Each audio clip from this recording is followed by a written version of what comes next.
Parliament నియోజకవర్గాల వారీగా BRS నిర్వహించిన సమీక్షా సమావేశాల్లో పార్టీ కార్యకర్తలు తీవ్ర అసహనం వ్యక్తం చేసినట్లు సమాచారం. వర్కింగ్ ప్రెసిడెంట్ కేటీఆర్ ముందు కార్యకర్తలు తమ అభిప్రాయాలు వ్యక్తం చేశారు. 10 ఏళ్ల బీఆర్ఎస్ వైఫల్యాలపై కార్యకర్తలు తీవ్ర అసహనం వ్యక్తం చేసినట్లు తెలుస్తోంది.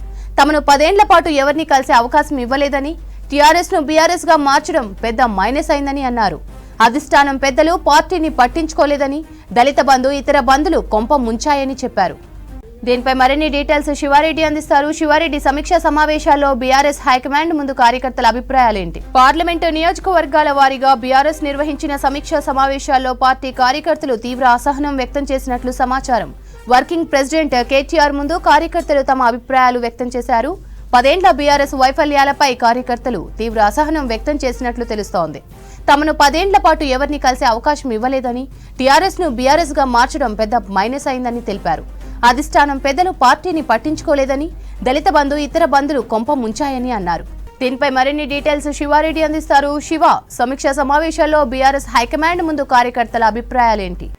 మొత్తం నిన్నటికి 16 మీటింగ్లు జరిగినాయి. 16 లోక్సభ స్థానాలు, ఒకటి హైదరాబాద్, సికింద్రాబాద్ 2 కంబైన్డ్ జరిగినాయి కాబట్టి 16 మీటింగ్లు జరిగినాయి. 16 మీటింగ్లో కూడా కార్యకర్తలు వాళ్ళ వివిధ నియోజకవర్గం సంబంధించిన కార్యకర్తలు వచ్చిండ్రు. వాళ్ళ అభిప్రాయాన్ని ఓపెన్గా చెప్పిండ్రు. అసలు ఇప్పటిదాకా బీఆర్ఎస్లో, అంతకుముందు టీఆర్ఎస్లో ఇంత ఓపెన్గా అభిప్రాయాలు చెప్పే అవకాశం దక్కలేదని వాళ్ళందరూ కూడా చెప్పిండ్రు. వేదిక మీద కేటీఆర్, హరీష్ రావు, పార్టీ సీనియర్ నేతలు, మిగతా వాళ్ళంతా పోచారం శ్రీనివాసరెడ్డి, కేకే ఇలాంటి సీనియర్ నేతలు ఉన్నారు, కడియం శ్రేయర్ లాంటి నేతలు.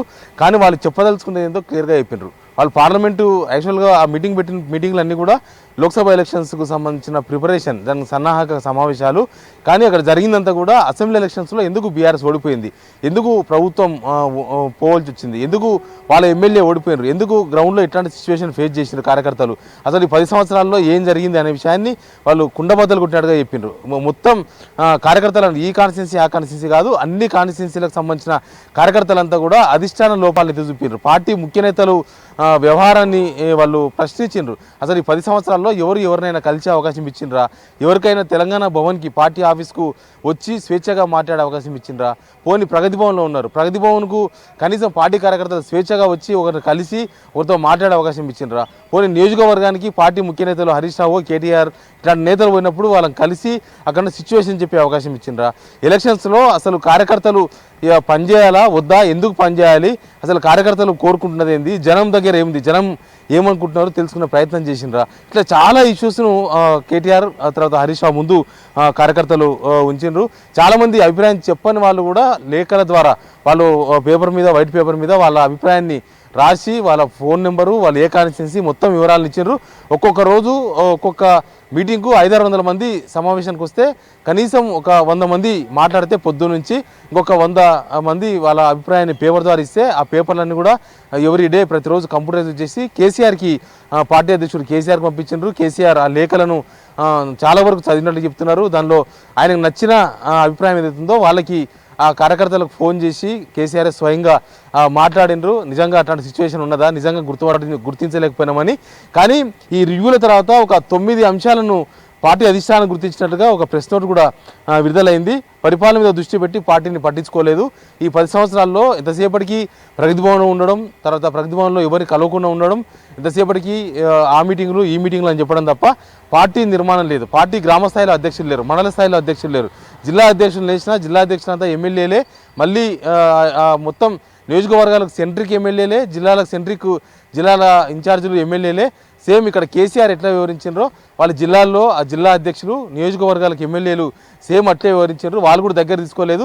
ఎవరైనా హైదరాబాద్కి వచ్చి పార్టీ అధిష్టానాన్ని కలవాలంటే ఖచ్చితంగా ఎమ్మెల్యేలకు తెలిసి రావాలి, ఎమ్మెల్యేలు ఎంబడి పెట్టుకొని రావాలంటే ఎమ్మెల్యేలు దగ్గర రానియలే కాబట్టి మీరు రాలేకపోయినామని వాళ్ళు చెప్పిన. అందుకే పరిపాలన మీద మాత్రమే దృష్టి సారించడం, పార్టీ మీద దృష్టి సారించాలని అభిప్రాయం చెప్పారు. పార్టీలో సంస్థాగత నిర్మాణం జరగలేదు, పార్టీ కోసం గుర్తించిన వాళ్ళు ఎవరిని కూడా కనీసం గుర్తించలేకపోయినామని వాళ్ళు చెప్పారు. ఈ 10 ఏళ్లలో పార్టీ కార్యకర్తల ఆర్థిక పరిస్థితిని కూడా చెప్పలేదు.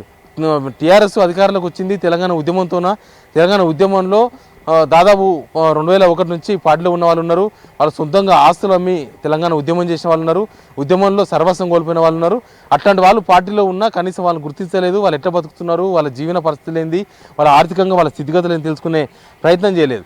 ఇంకా కనీసం ప్రభుత్వ పథకాలైనా కార్యకర్తల ద్వారా ప్రజలకు ఇస్తే కనీసం ఓటు అడిగే హక్కు, ఓటు అడిగే అవకాశం ఉండేది. మొత్తం ఆన్లైన్ సిస్టమ్ ద్వారా అధికారులు ప్లస్ ఆన్లైన్ సిస్టమ్ ద్వారా రేషన్ కార్డు కూడా ఇచ్చినప్పుడు, రేషన్ కార్డు ఇచ్చినప్పుడు కూడా ఆన్లైన్ సిస్టమ్ ద్వారా ఇవ్వడంతో కార్యకర్తలుగా మేము ఓటు అడగలేకపోయినాం.